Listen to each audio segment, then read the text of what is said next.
Je m'appelle Tabara Niang, je suis cadre d'administration universitaire.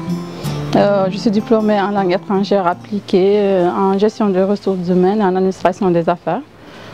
Des diplômes que j'ai obtenus à l'université Cheikh Anta Diop de Dakar et aussi à l'université Gaston Berger de Saint-Louis, communément appelée SANA. D'abord, pourquoi l'écriture? Je pense que j'écris avant tout pour apprendre le français. Ça peut être incongru, ça peut paraître incongru, mais c'est cela en fait, parce que comme on dit, la meilleure façon de pratiquer une langue, donc c'est de la parler, c'est de la lire, mais c'est aussi de l'écrire. Et avec ce roman, j'ai pu apprendre beaucoup de la langue française, qui est une langue très compliquée et assez indomptable, disons. La deuxième raison est véritablement personnelle.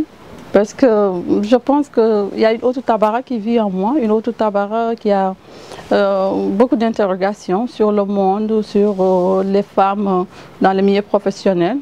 Et j'ai voulu à travers ce roman donc, donner des pistes de réflexion à cette Tabara donc, qui réfléchit beaucoup trop sur le monde, sur tout ce qui l'entoure. Et comme j'ai l'habitude de le dire, il y a une Tabara, il y a la Tabara professionnelle, mais il y a celle-là qui lit dans les âmes, qui lit dans les yeux et qui lit les esprits des autres et véritablement le monde. Et qui a envie de donner des réponses donc aux uns et aux autres sur véritablement tout ce qui l'entoure et toutes les problématiques auxquelles elle est confrontée, donc aussi bien sur le plan social que sur le plan professionnel.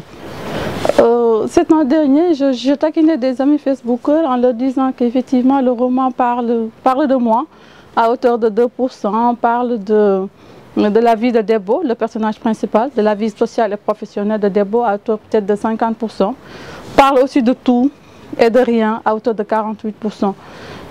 C'est vous dire véritablement que le roman parle de tout, mais la trame essentielle tourne autour vraiment de la vie professionnelle et sociale de Debo, des problématiques auxquelles sont confrontées les femmes dans le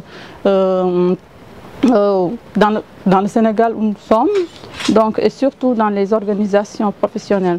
Par rapport à la calèche, ça c'est vraiment un lien fort. Parce que je suis née à Dakar, mais j'ai grandi à Saint-Louis, auprès de ma grand-mère maternelle. Et il faut dire que chaque fois qu'elle revenait du marché sort, donc elle était là, assise sur une calèche. Et véritablement, c'est une image qui a vraiment bercé toute mon enfance.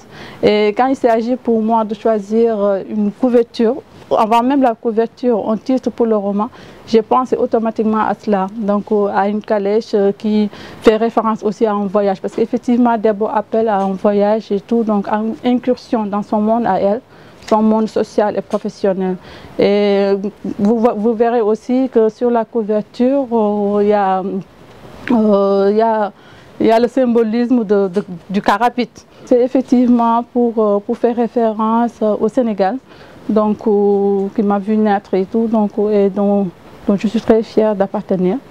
Et là, vous verrez aussi Daljam, donc c'est une invite qui est faite au lecteur pour vraiment entrer dans ce monde qui est celui de Debo, et de partager aussi son expérience, aussi bien sociale que professionnelle, et les problématiques auxquelles elle est confrontée, aussi bien dans le monde dans lequel elle vit, comme dans son monde professionnel.